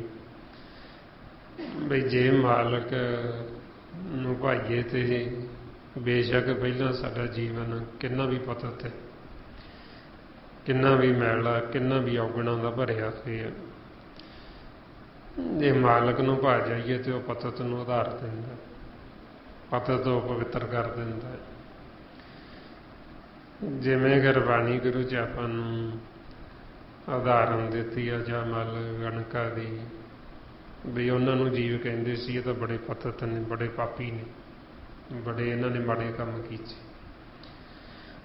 ਪਰ ਮਾਲਕ ਨੂੰ ਭਾ ਗਏ ਤੇ ਮਾਲਕ ਨੇ ਉਹਨਾਂ ਦਾ ਉਧਾਰ ਕਰ ਦਿੱਤਾ। ਮਹਾਰਾਜ ਕਹਿੰਦੇ ਆਜਾ ਮਲ ਗੱਜ ਗਣਕਾ ਪਤਤ ਕਰਮ ਕੀਨੇ, ਤੇ ਉਤਰ ਪਾਰ ਪਰੇ ਰਾਮ ਨਾਮ ਲੀਨੇ। ਬਈ ਉਹਨਾਂ ਨੂੰ ਨਾਮ ਦੁਆਰਾ ਉਹਨਾਂ ਦਾ ਪਾਰ ਉਤਾਰਾ ਕਰ ਦਿੱਤਾ ਮਾਲਕ, ਵੀ ਜਿਹੜੇ ਪਹਿਲਾਂ ਪਤਤ ਹੋ ਚੁੱਕੇ ਸੀ, ਮੈਲੇ ਹੋ ਚੁੱਕੇ ਸੀ। ਇਸ ਲਈ ਆਪਾਂ ਨੂੰ ਕਹਿੰਦੇ ਵੀ ਮਾਲਕ ਨੂੰ ਜੇ ਭਾਵੇ ਤੇ ਉਹ ਪਤਤ ਦਾ ਵੀ ਉਧਾਰ ਕਰ ਦਿੱਤਾ, ਉਹ ਸਾਨੂੰ ਪਤਤ ਤੋਂ ਵੀ ਪਵਿੱਤਰ ਕਰ ਦਿੰਦਾ ਹੈ। ਫਿਰ ਮਹਾਰਾਜ ਕਹਿੰਦੇ ਉਹ ਆਪਣੀ ਸਿਫਤ ਸਲਾਹ ਉਹ ਆਪ ਹੀ ਜਾਣਦਾ ਹੈ, ਉਹਨੂੰ ਆਪ ਨੂੰ ਹੀ ਪਤਾ ਹੈ ਵੀ ਕਿਵੇਂ ਉਹ ਜੀਵਨ ਨੂੰ ਪਾਉਂਦਾ ਹੈ ਤੇ ਕਿਵੇਂ ਫਿਰ ਉਹ ਪਤਤ ਤੋਂ ਪਵਿੱਤਰ ਕਰ ਦਿੰਦਾ ਹੈ। ਜਿਵੇਂ ਭਗਤਾਂ ਨੇ ਆਖਿਆ ਵੀ ਜੇ ਅਸੀਂ ਪਾਪ ਨਾ ਕਰਦੇ ਤੇ ਫਿਰ ਕਿਹਨੇ ਕਹਿਣਾ ਸੀ ਤੇਰਾ ਜਿਹੜਾ ਨਾਮ ਉਹ ਪਾਪੀਆਂ ਨੂੰ ਵੀ ਪਵਿੱਤਰ ਕਰ ਦਿੰਦਾ। ਮਹਾਰਾਜ ਕਹਿੰਦੇ ਜੋ ਪੇ ਹਮ ਨਾ ਪਾਪ ਕਰੰਤਾ ਹੈ ਅਨੰਤ, ਪਤਤ ਪਾਵਨ ਨਾਮ ਕੈਸੇ ਹੁੰਤਾ। ਵੀ ਜੇ ਅਸੀਂ ਪਾਪ ਨਾ ਕਮਾਉਂਦੇ, ਜੇ ਅਸੀਂ ਪਤਤ ਨਾ ਹੁੰਦੇ ਤੇ ਫਿਰ ਕਿਹਨੇ ਕਹਿਣਾ ਸੀ ਤੇਰਾ ਨਾਮ ਪਤਤ ਤੋਂ ਪਵਿੱਤਰ ਕਰ ਦਿੰਦਾ। ਬਈ ਇਹ ਨਾਮ ਦੀ ਵਡਿਆਈ ਹੈ, ਪਾਪ ਨਹੀਂ ਵੱਡੇ, ਮਾਲਕ ਦਾ ਨਾਮ ਵੱਡਾ। ਇਸ ਵਾਸਤੇ ਬਈ ਮਾਲਕ ਦਾ ਜਿਹੜਾ ਨਾਮ ਉਹ ਪਤਤ ਤੋਂ ਵੀ ਸਾਨੂੰ ਪਵਿੱਤਰ ਕਰ ਦਿੰਦਾ। ਫਿਰ ਮਹਾਰਾਜ ਕਹਿੰਦੇ ਦੋਹਾਂ ਸਿਰਿਆਂ ਕਾ ਆਪ ਸੁਆਮੀ, ਖੇਲੇ ਵੇਗ ਸੇ ਅੰਤਰਜਾਮੀ। ਹੁਣ ਇਹ ਦੋ ਸਿਰੇ ਨੇ ਜਿਨ੍ਹਾਂ ਦਾ ਸੁਆਮੀ ਆਪ ਹੈ, ਜਿਹੜਾ ਇਹ ਦੋ ਸਿਰੇ ਸਾਡੇ ਘਰ ਨੂੰ ਜਾਂਦੇ। ਹੁਣ ਇਹ ਜਿਹੜਾ ਖੇਲ ਚੱਲਦਾ ਹੈ, ਭਵ ਸਾਗਰ ਹੈ ਜਿਹੜਾ, ਇਹ ਆਪਣੇ ਅੰਦਰ ਜਿਹਨੂੰ ਅਸੀਂ ਪਾਰ ਕਰਨਾ, ਇਹ ਖੇਲ ਚੱਲਦਾ ਹੈ ਜਿਹੜੇ ਆਪਣੀਆਂ ਅੱਖਾਂ ਨੇਤਰਾਂ ਦੇ ਵਿਚਾਲੇ ਜੋ ਇਹਨੂੰ ਸਹਿਜ ਘਾਟ ਦਾ ਨਾਮ ਦਿੱਤਾ। ਤੇ ਦੂਸਰਾ ਸਿਰਾ ਹੈ ਜੋ ਆਪਣੀ ਨਾਭੀ, ਜਿਹਨੂੰ ਆਪਾਂ ਧੁਨੀ ਕਹਿੰਦੇ। ਇਸੇ ਜਿਹੜੀ ਪੌਣ ਹੈ, ਪੌਣ ਜਾ ਕੇ ਰੁਕਦੀ। ਪੌਣ ਕਹਿੰਦੇ ਜਿਹੜੇ ਸਵਾਸ ਆਪਾਂ ਨੂੰ ਆਉਂਦੇ, ਜਦੋਂ ਸਵਾਸ ਅੰਦਰ ਜਾਂਦਾ ਆਪਣੀ ਨਾਭੀ ਤੱਕ ਜਾਂਦਾ, ਉੱਥੇ ਟਕਰਾ ਕੇ ਉਥੋਂ ਫਿਰ ਵਾਪਸ ਆਉਂਦਾ, ਤੇ ਉੱਥੇ ਥੋੜ੍ਹੀ ਜਿਹੀ ਪੌਣ ਹੈ ਜਿਹੜੀ ਰੁਕਦੀ ਹੈ ਥੱਲੇ। ਫਿਰ ਦੂਸਰਾ ਸਿਰਾ ਹੈ ਜਦੋਂ ਆਪਾਂ ਸਵਾਸ ਅੰਦਰ ਲੈਂਦੇ ਹਾਂ ਇਹਨਾਂ ਨੂੰ ਸੁਰਾਂ ਦਾ ਨਾਂ ਦਿੱਤਾ। ਇੱਥੋਂ ਅੰਦਰ ਮੁੜ ਜਾਂਦੀ, ਇੱਥੋਂ ਉੱਪਰ ਥੋੜ੍ਹੀ ਜਿਹੀ ਪੌਣ ਰੁਕਦੀ ਹੈ। ਇਹਨੂੰ ਕਹਿੰਦੇ ਸਹਿਜ ਘਾਟ।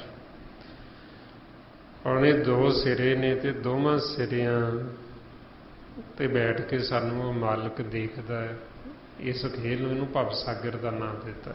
ਇਹਦੇ ਵਿੱਚ ਹੀ ਇੰਨਾ ਖੇਲ ਚੱਲਦਾ, ਇੱਥੋਂ ਤੋਂ ਲੈ ਕੇ ਇੱਥੇ ਤੱਕ ਇਹ ਭਵ ਸਾਗਰ। ਇਸ ਨੂੰ ਫਿਰ ਕਹਿੰਦੇ ਵੀ ਇਹ ਦੋ ਸਿਰਿਆਂ ਦਾ ਆਪ ਮਾਲਕ ਮੁਖੀ ਹੈ।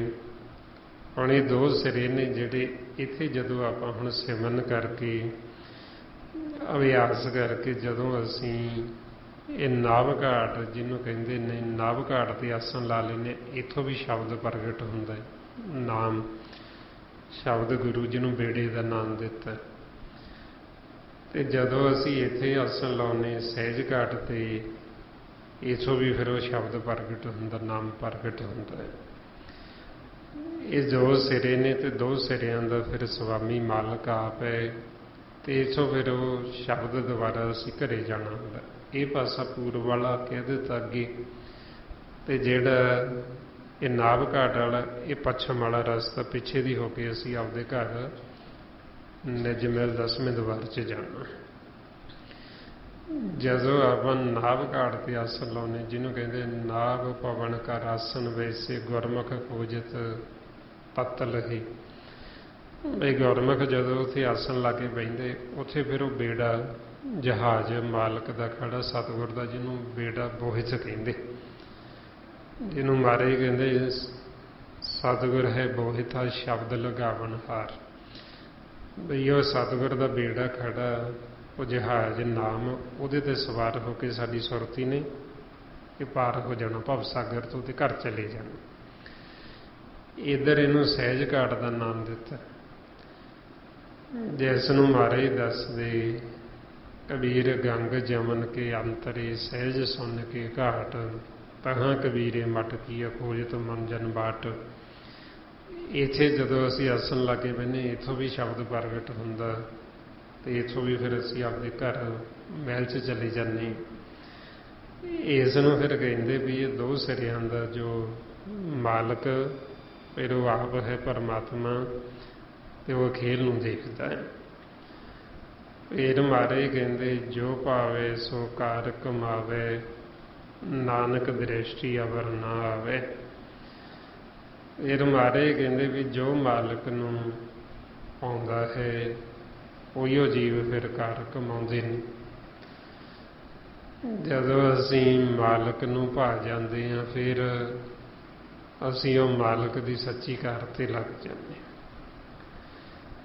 ਉਹ ਸਾਨੂੰ ਫਿਰ ਆਪਦੇ ਘਰ ਦੇ ਕੰਮ ਤੇ ਲਾ ਲੈਂਦਾ। ਜਿਸ ਨੂੰ ਮਹਾਰਾਜ ਕਹਿੰਦੇ ਜੋ ਜਨ ਗੁਰ ਕੀ ਸੇਵਾ ਕਰੇ ਸੋ ਘਰ ਕੇ ਕੰਮ ਹਰ ਲਾਇਆ। ਹੁਣ ਮਾਲਕ ਦਾ ਘਰ ਦਾ ਕੰਮ ਕੀ ਹੈ? ਮਾਲਕ ਦੀ ਸਿਫਤ ਸਲਾਹ ਕਰਨੀ, ਵਡਿਆਈ ਕਰਨੀ, ਆਪਣੇ ਘਰ ਦੀ ਸ਼ੋਭਾ ਕਰਨੀ, ਪਰਲੋਕ ਦਾ ਭੇਤ ਦੇਣਾ, ਆਪਦੇ ਘਰ ਦਾ ਭੇਤ ਦੇਣਾ, ਇਹ ਮਾਲਕ ਦੇ ਘਰ ਦਾ ਕੰਮ ਹੈ।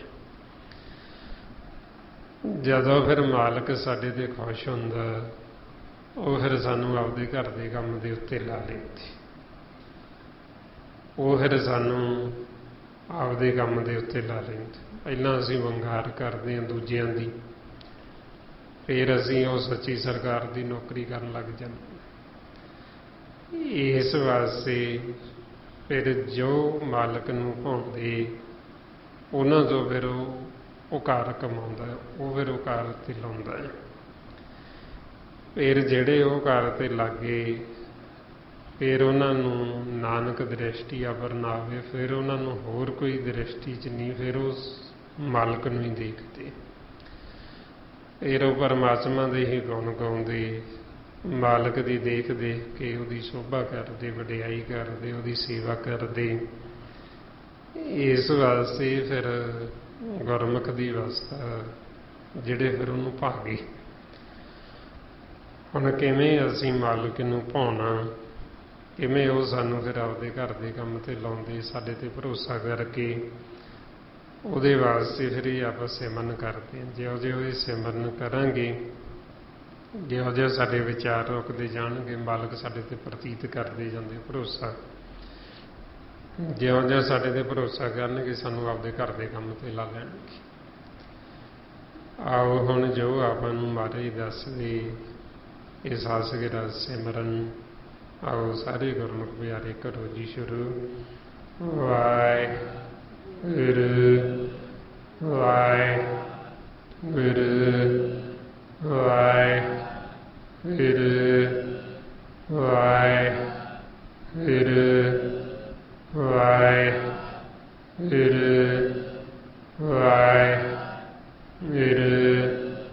ਵਾਹਿਗੁਰੂ ਵਾਹਿਗੁਰੂ ਵਾਹਿਗੁਰੂ ਵਾਹਿਗੁਰੂ ਵਾਹਿਗੁਰੂ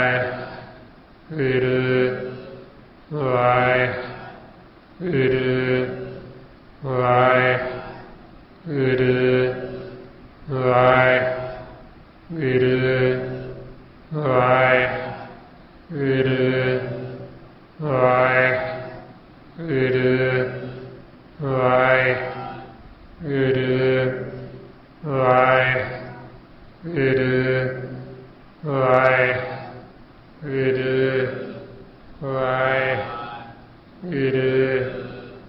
ਵਾਹਿਗੁਰੂ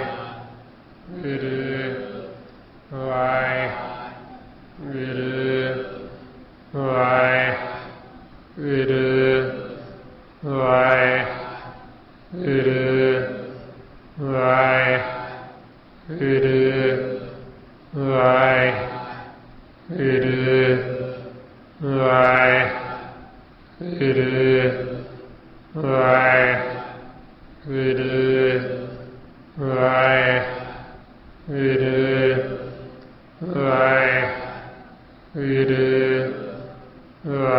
ਵਾਹਿਗੁਰੂ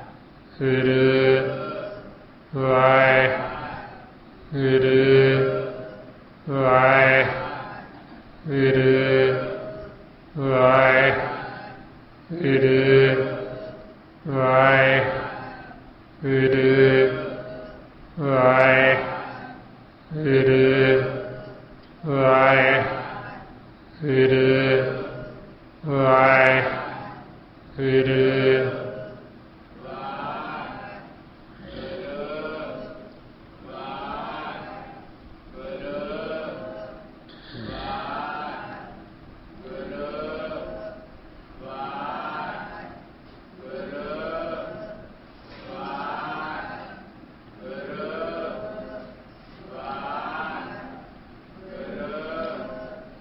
ਵਾਹਿਗੁਰੂ ਜੀ ਕਾ ਖਾਲਸਾ, ਵਾਹਿਗੁਰੂ ਜੀ ਕੀ ਫਤਿਹ।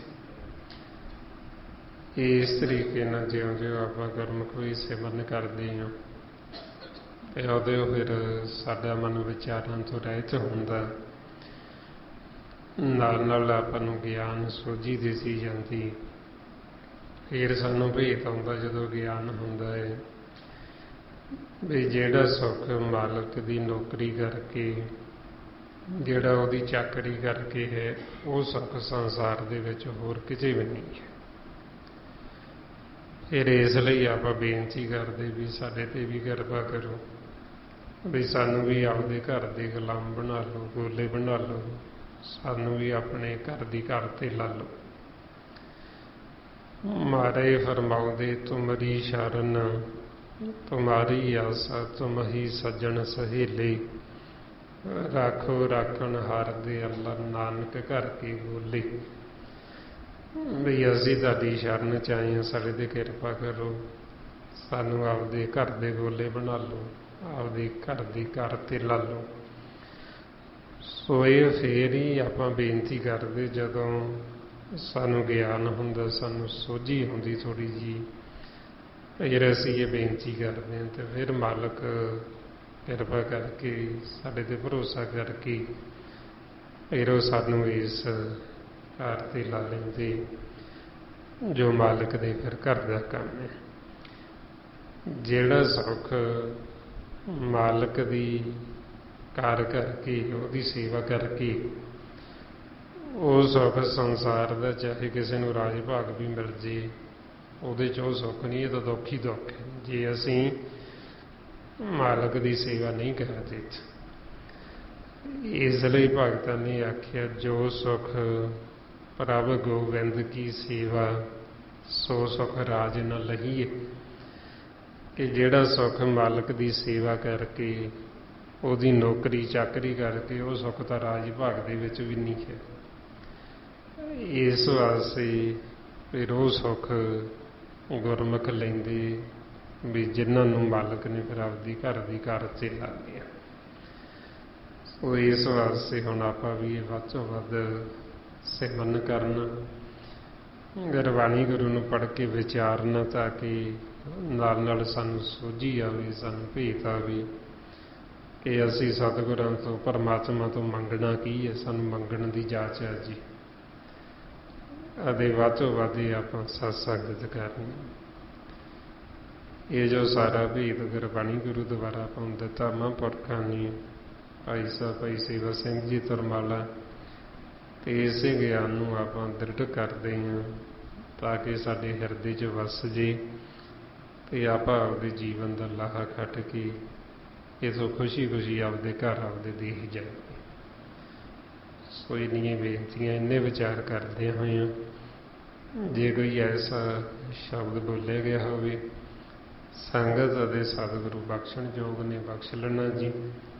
ਵਾਹਿਗੁਰੂ ਜੀ ਕਾ ਖਾਲਸਾ, ਵਾਹਿਗੁਰੂ ਜੀ ਕੀ ਫਤਿਹ। ਵਾਹਿਗੁਰੂ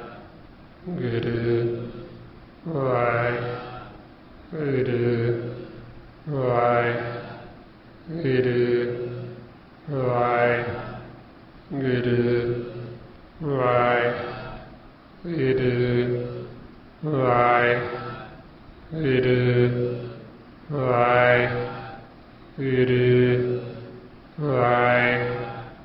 ਵਾਹਿਗੁਰੂ ਵਾਹਿਗੁਰੂ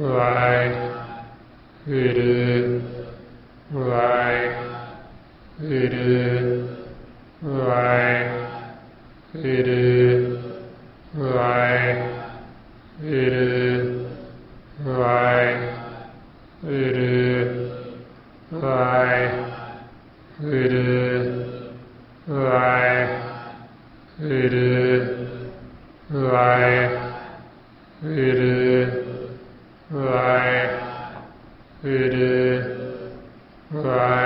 ਵਾਹਿਗੁਰੂ ਵਾਹਿਗੁਰੂ ਵਾਹਿਗੁਰੂ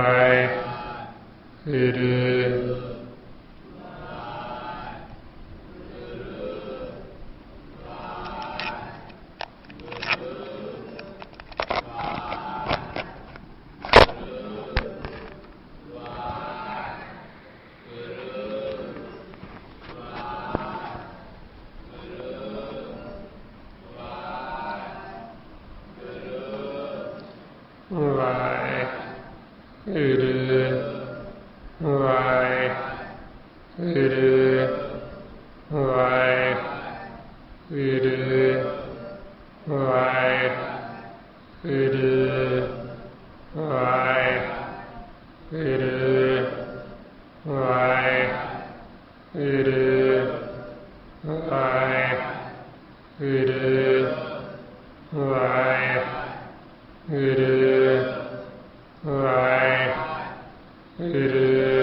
ਵਾਹਿਗੁਰੂ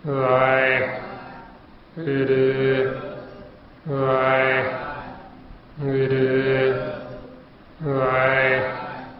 ਵਾਹਿਗੁਰੂ ਵਾਹਿਗੁਰੂ ਵਾਹਿਗੁਰੂ